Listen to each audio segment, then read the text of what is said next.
Welcome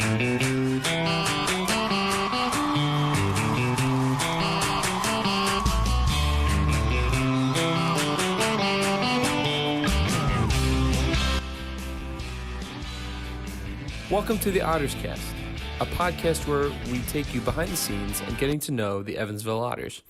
I'm your host, the voice of the Otters, David Nguyen. Ryan Long was one of the best hitters for the Otters in 2018. The Crandall, Texas native is a competitive player by nature with a desire to win every time he steps onto the field. I had a chance to sit down with Long to talk about what it was like growing up in Texas, where his competitive nature comes from, and we went on his journey on how he was able to land in Evansville. Before we get to Ryan Long, I encourage you to hit the subscribe button to get alerts on each podcast, as well as other video content about the Otters to give you the best information about the team at all times. Make sure to follow the Otters on social media, on Twitter at EvilOtters, and on Facebook at facebook.com/Evansville Otters. And now, my sit down with Ryan Long. David Nguyen here for the Evansville Otters inaugural podcast. Try to see if this works out, see if the fans like it. I'm with Ryan Long. Ryan, thank you for joining me. Yeah, absolutely. Thanks for having me. No problem. So, Ryan, we'll just jump right into it. You are a Texas boy, born and raised. And I feel like there's something different about guys and athletes from Texas. Do you think that's fair to say? Yeah, I think that's fair to say. There's a lot of competition out there, and whatever sport it may be, there are a lot of hard workers, and it's a lot of competition out there as well. Mm-hmm. But I feel like the competitiveness that you grew up with, it kind of made you who you are today. Is that fair to say? Yeah, that's correct. So what was it like growing up in Texas? You played multiple sports. I guess go into a little bit of why you wanted to play sports and what were some of them that you played. Ever since I was little, I always had a ball in my hand of some sort. I always loved the outdoors and just being active rather than just sitting inside, not doing much. I'm from Crandall, a small town just outside of Dallas. 3A was our classification when I was there. They're 4A now, but I played every sport. I played just about every position. It was one sport to the next, so it definitely made me who I am and made me the reason I'm the versatile player that I am. Talk about versatility growing up. So you played football, basketball, and baseball. One, is that correct? And two, why those three in particular? I feel like those were, that's correct. Those were kind of the main sports that I love playing. I played a little golf. I played a little tennis, so like we said, I played everything. So, and not just you just didn't play and participate. You actually were probably one of the better guys on each team, respectively. So I think I read in high school you were quarterback, cornerback, punter, and kicker. Yes, that's correct. I did a little bit of everything. Why? How were you able to be quarterback, and DB, and do you still have a leg? Yeah, I like to think I do. I like just messing around and punting and kicking, whatever it may be, throwing the football. I just went. I loved competing. I just like to win, so I'm really competitive, and in a small town like that, you got to play both sides of the ball in order to do that. So. Okay. That's what was going to be my next question, because I think there are some high schools in Texas or areas in Texas where there are so many kids that you can only play one position. But I think the fact that you played quarterback, DB, and I feel like you must have had brains as well as the natural athletic ability. Do you think that kind of helps you to where you are right now? Most definitely, yeah. That just being able to play everywhere, having to know where everybody was supposed to be on every play, studying a playbook, just that really definitely goes into what it takes to be a good athlete. Mm-hmm. So not only did you play quarterback, were you a shooting guard as well on the basketball team? Yes, I was. I was point guard growing up, and as we got into high school where some of the basketball-specific players were, playing the sport year-round, that kind of weeded me out of the point guard position, but I was always a good shooter, and that was kind of my role on the basketball team. So you helped your basketball team win, at least get to the state championship game. Did you win any state titles in football? No, we didn't. We went through, I believe 3 different coaches throughout my high school career, so we were trying to figure it out and trying to figure out what was going to be best for the town and whatnot, but we were always competitive, and we had a really close-knit group of guys in my grade and the grade level before me and stuff, so we were always doing stuff together, and that's what made us good growing up. Mm-hmm. Now, ultimately, you decided baseball. What kind of went into that decision? Why baseball? Because you were excelling at football, you were a quarterback, you were excelling basketball as a point guard and a shooting guard. Because what went into baseball, and was that really your first love? Baseball was definitely my first love, and that's what I grew up spending the most time, and that's what my dad was always my coach and everything I did, and he really put a lot of work into me getting better and perfecting the fundamentals, and I just loved baseball, and that's what I went with. So the love with baseball, along with your dad helping you, is it safe to say you have a really close relationship with your dad, and he's one of the guys you look up to as far as where you've gotten to today? Yeah, most definitely. He taught me everything I know, so he spent a lot of hours working with me every day, so I've definitely got to give credit to him. Got it. So you were recruited by Texas Tech, as well as Baylor, TCU, and even Arkansas. You'd played really well in your high school career. Just to give the audience some of your numbers, you batted .421 with 12 homers, 97 RBIs, multiple Player of the Year awards, and it seems like your trophy case back at home is pretty full. So what kind of went to the decision of where you wanted to go to college? Did you feel that you wanted to stay in the state of Texas so your parents and family could see you play? Yeah. So it's kind of funny because out of all those schools, Tech was really not even on my radar as far as, as that goes. I just, growing up, I never really thought of Texas Tech being a big baseball school or anything like that.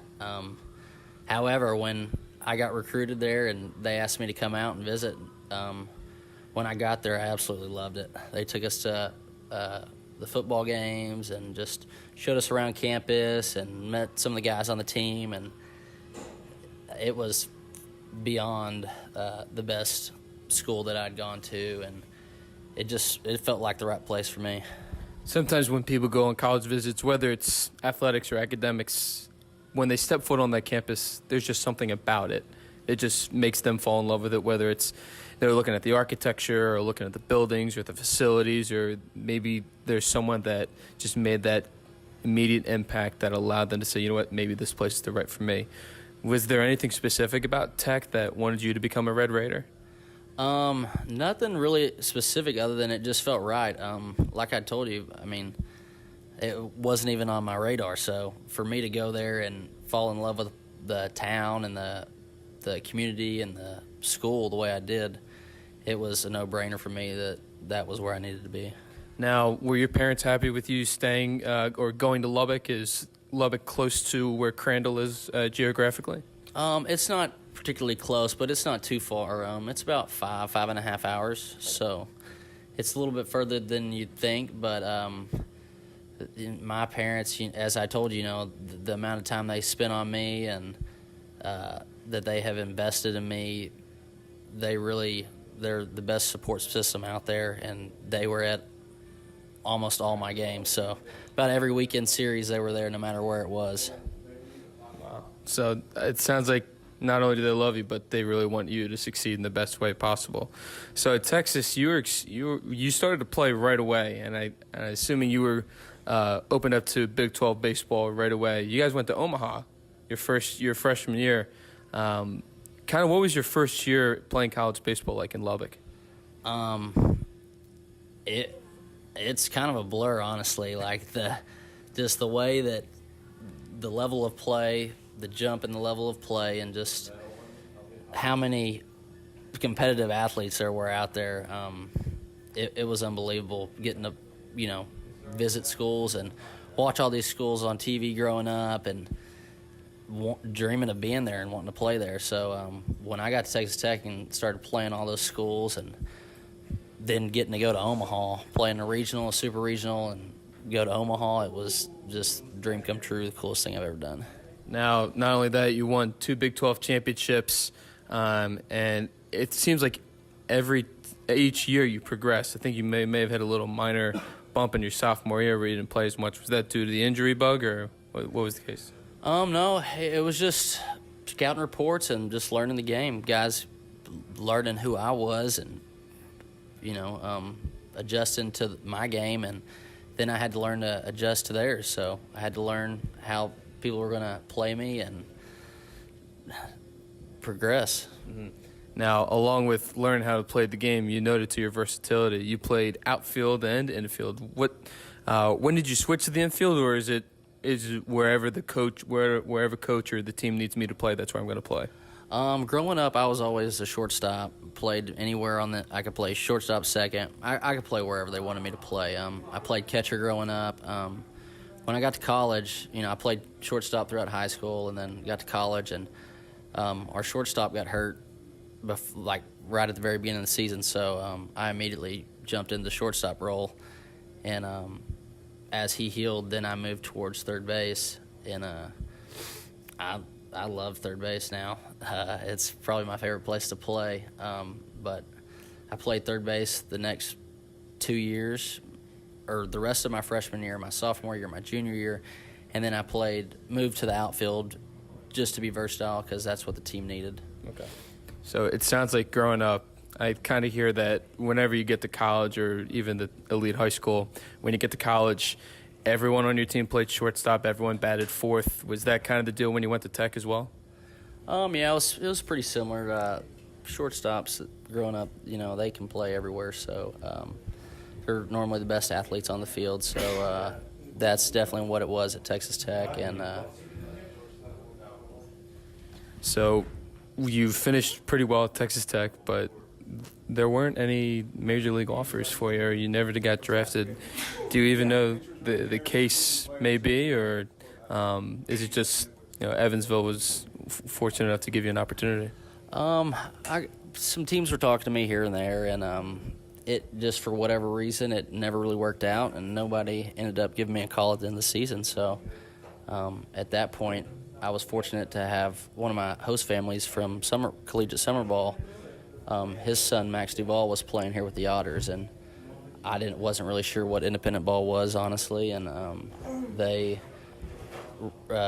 told Skip, they vouched for me and said that I was a good player, and told him I was at Texas Tech, and they told Skip that I'd be a good fit for the Otters. So it seems like your experience here in the past 2 years has been pretty well so far in Evansville. You made the All-Star team last year. You've been basically hitting really well, kind of hitting the cover off the ball. How have you enjoyed your experience as an Otter thus far? I've loved it. Skip, like I said, Skip, Bobby, and Max, these guys are the best guys to play for. They make the experience great for the players, and I couldn't imagine being anywhere else. I'll get you with my final few and we'll get out of here. And really, really do appreciate your time with me, Ryan. What is that one thing, or is there any sort of drive for you to succeed? I think it's just the way I was wired, the way my parents raised me, and all the time they invested in me, and seeing their work ethic and the hard work they put in, and it's just really been instilled in me, and that's what I try to do. Kind of born and raised with it. Do you have an inspiration, or is there someone that you look up to in order to make them proud, as well as anything like that? Yeah, just my family. Like I said, I can only say good things about them, and can't even put into words how much they mean to me, and they're definitely the ones I have to credit that to. All right, so these are random kind of non-baseball questions. First, you are from Dallas, so are the Cowboys your favorite team, or who are your favorite teams growing up? Yeah, the Cowboys are definitely my favorite team, football team.